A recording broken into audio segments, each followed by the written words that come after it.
Okay, I want you to imagine something. The year is 2026, and the way we find information online, well, it's completely different. That classic search engine we all grew up with, yeah, it's pretty much gone.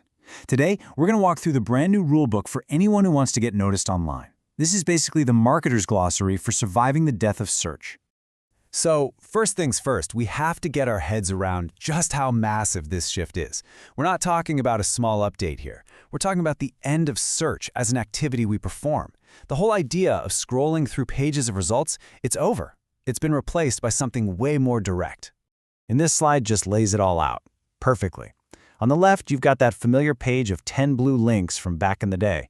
You know, we'd scan them, click a few, and kind of do the research ourselves. But on the right, that's the world of 2026. You ask a question and bam, you get one single clean answer generated on the spot by an AI that's already done all the hard work for you. And that's the real kicker, right? The actual need to click on anything has just evaporated. Now for us, as people just looking for info, this is amazing. It's super convenient. But for businesses, this is a five-alarm fire. Every single rule they followed for getting website traffic, for getting seen, it's all been tossed out. If you're not part of that final AI answer, you're basically invisible. Which brings us to the new North Star, the new main objective for everyone. It's not about ranking #1 on a results page anymore. The new game is all about achieving visibility inside the AI's answer itself. And to handle this challenge, a whole new discipline has popped up: AI Visibility Marketing, or AVM for short. Just think of it as the complete playbook, the A to Z guide for getting your brand woven into these AI-powered recommendations. It's actually a mix of a few new techniques we're about to get into. You know, I love this quote because it just perfectly captures the new mindset. The goal isn't just to be an option, it's to become the option. It's about building such an overwhelming, authoritative presence all over the web that when the AI scans all the available data, recommending your brand is the only logical thing it can do. Okay, so that's the big idea, but how do you actually do it? What are the tools? Let's take a look at the new toolkit. AVM really stands on three main pillars. First up, we have GEO, which stands for Generative Engine Optimization. Now, this is a little tricky because this has nothing to do with your own website. It's all about managing your brand's reputation everywhere else. See, the AI forms its opinions based on a sort of digital consensus from places it trusts, expert media sites, industry forums, super specialized databases. GEO is the work of making sure your brand is the star of those conversations. Here's a really simple way to think about it. If the old SEO was all about paving a nice, smooth road that led straight to your website, GEO is more like managing your brand's reputation across the entire digital city. It's about making sure you're seen as the authority in the town square, in the library, at the university, all the places the AI goes to get smart. All right, next is AEO, or Answer Engine Optimization. Now this one is about your own website.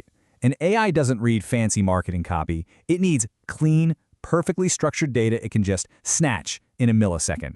AEO is all about formatting your website's information into these super rigid structures like question, here's the verifiable fact, and here's the ready-to-go solution.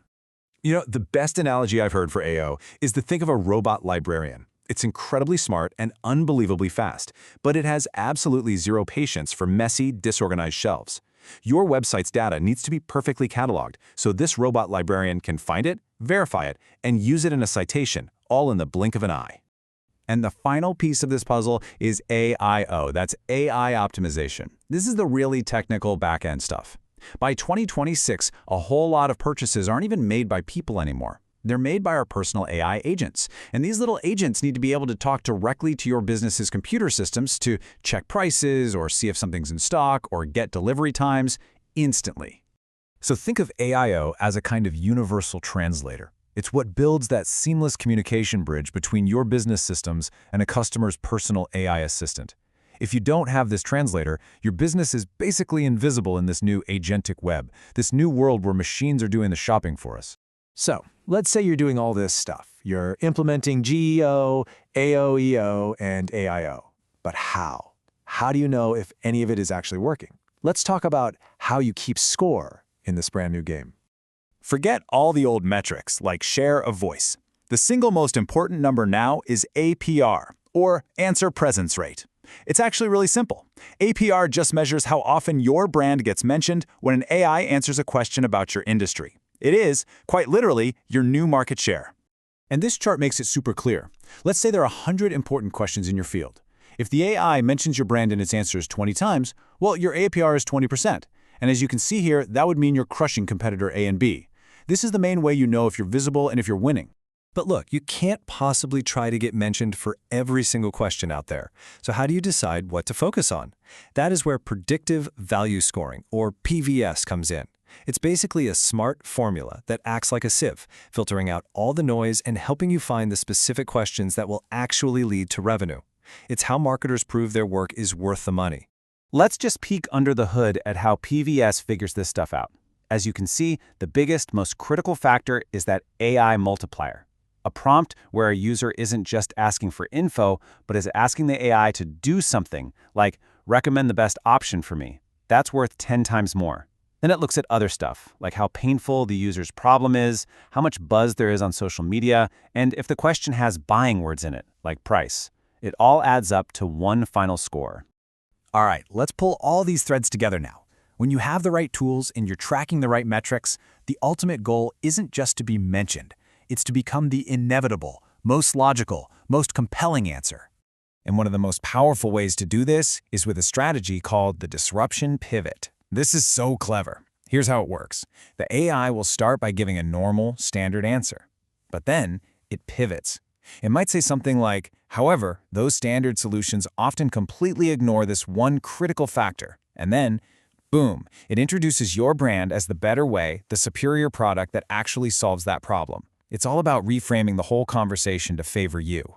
So if you're a business leader listening to this, you're probably thinking, okay, where on earth do I even start? Well, here it is. This is the 5-step action plan. You start with PVS to figure out where the money is. Then you measure your starting APR to see where you stand today. From there, you just methodically build out your GEO, AEO, and AIO strategies. It's a clear path forward. And this quote, it just brings it all home. The entire game has shifted. We've gone from providing a list of resources to providing the actual answer.